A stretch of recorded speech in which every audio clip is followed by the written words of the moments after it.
A normal day in medieval Europe. Nothing like you think. Waking up. First thing. And this one is going to mess with your head a little bit. Medieval people did not sleep the way we sleep. They did not go to bed, sleep 8 hours straight, and wake up. That is a modern concept. Medieval Europeans practiced something historians call segmented sleep, or biphasic sleep. And it worked like this. They went to bed when it got dark, which in winter could be as early as 5 or 6 in the evening. They slept for about 4 hours. Then they woke up in the middle of the night on purpose. This middle of the night waking period lasted roughly an hour or two and was used for all kinds of things. Praying, having conversations with their spouse, reading if they were literate, visiting neighbors, getting up and doing small tasks, having a snack. And according to historical records, this was also considered the best time for conception because the body was believed to be most receptive after the first sleep. After this waking period, they went back to sleep for another 4 hours until dawn. References to first sleep and second sleep appear throughout medieval literature and documents so consistently that historians are confident this was the norm rather than the exception across much of medieval Europe. The concept of sleeping straight through the night in one block only became standard after artificial lighting changed the relationship between darkness and wakefulness, which means if you have ever woken up at 2 a.m. and could not get back to sleep immediately, congratulations.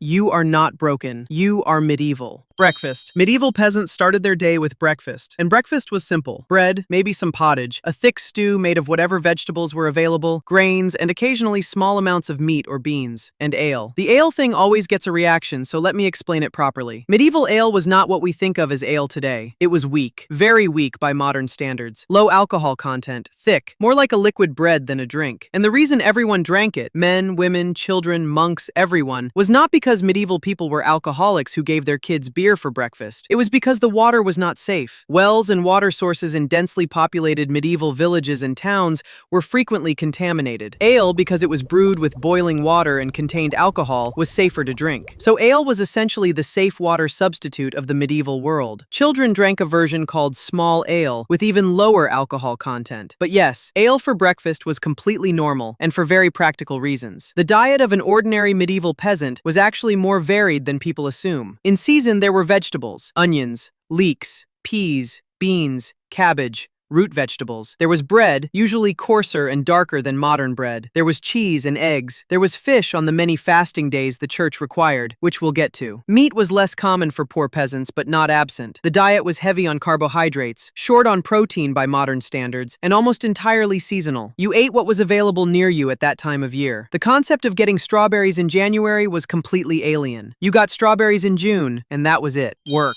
Most medieval peasants were farmers. Their work was seasonal and exhausting during peak periods. Planting in spring, harvesting in late summer and autumn were brutal stretches of physical labor from before dawn to after dark. No question about it. But here is the thing about medieval work that consistently surprises people. Outside of those peak seasons, the pace of work was dramatically slower. And more importantly, medieval peasants had an enormous number of holidays because the medieval calendar was governed by the church. And the church had a lot of saints, and every saint had a feast day. And feast days were rest days. Depending on the region and the era, medieval Europeans had somewhere between 115 and 160 days off per year when you add up Sundays, feast days, and seasonal holidays. That is somewhere between 3 and 4 months of non-working days annually. I am not saying their lives were better. I am saying the specific narrative of the medieval peasant working every day from dawn to death is not accurate. What did they do on those days off? Festivals, markets, games. The alehouse, the medieval equivalent of the pub, was a central social institution in village life. Taverns and alehouses were where news was exchanged, disputes were settled informally, music was played, and the social life of a community happened. Medieval villages had their own drama, their own gossip, their own local celebrities and local scandals. If you think that the people of a medieval village had nothing to talk about, you have seriously underestimated human beings. The church. You cannot talk about daily life in medieval Europe without talking about the church. Because the church was not just a religious institution, it was the calendar. It was the legal system for a huge range of disputes. It was the hospital. It was the school. It was the social safety net. It was the structure around which every day of a medieval person's life was organized. The church bells rang throughout the day, marking the canonical hours: matins, lauds, prime, terce, sext, none, vespers, compline. These were the divisions of the day. Medieval people did not look at clocks. Most of them did not exist yet, and those that did were rare and inaccurate. They organized their day by the bells. Time itself was a religious concept. The hours of the day were literally named by the church. church. The fasting requirements of the medieval church were also a major organizing force of daily life. Fasting days, when meat was forbidden, included every Friday, every Saturday in some traditions, the 40 days of Lent, and various vigils and ember days throughout the year. In total, medieval Catholics were expected to abstain from meat for somewhere between 100 and 150 days per year, which is why medieval Europeans ate so much fish, not because they particularly wanted to, because the church told them to. The fishing industry in medieval Europe was enormous, specifically because of religious dietary requirements. Religion did not just shape the spiritual life of medieval people, it shaped what they had for dinner. Entertainment. Medieval entertainment gets almost no credit, and it deserves a lot more. Mystery plays were theatrical performances, usually performed outdoors, often on the back of wagons that moved through a town, depicting stories from the Bible and the lives of saints. These were not solemn, quiet, reverent performances. Medieval mystery plays were loud,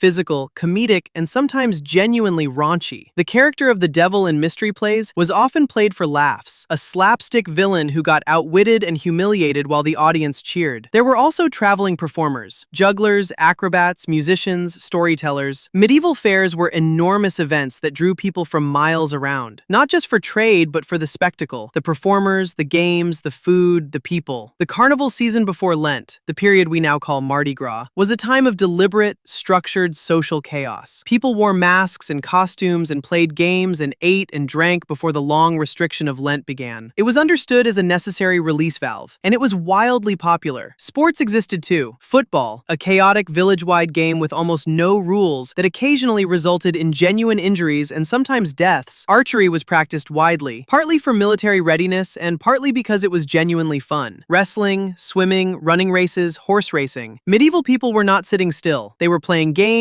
watching performances, competing, celebrating. The idea that entertainment was invented after the Middle Ages is one of the more condescending things modern people believe about the past. So here's my takeaway. Medieval Europeans weren't sitting around miserable in the mud all day. They had more days off than most modern workers. Wild theatrical performances, carnival seasons, and village football matches. They were just living, loving, arguing, laughing at a guy dressed as the devil getting smacked with a bladder on a stick. Completely, recognizably human. And they deserve more credit for that. If this video made the Middle Ages feel weirdly alive, give it a like and subscribe to Wait, What? We've got a whole series of these coming. Different eras, same energy. Drop a comment telling me which era you want next. Check out the video on screen right now. And as always, wait, what?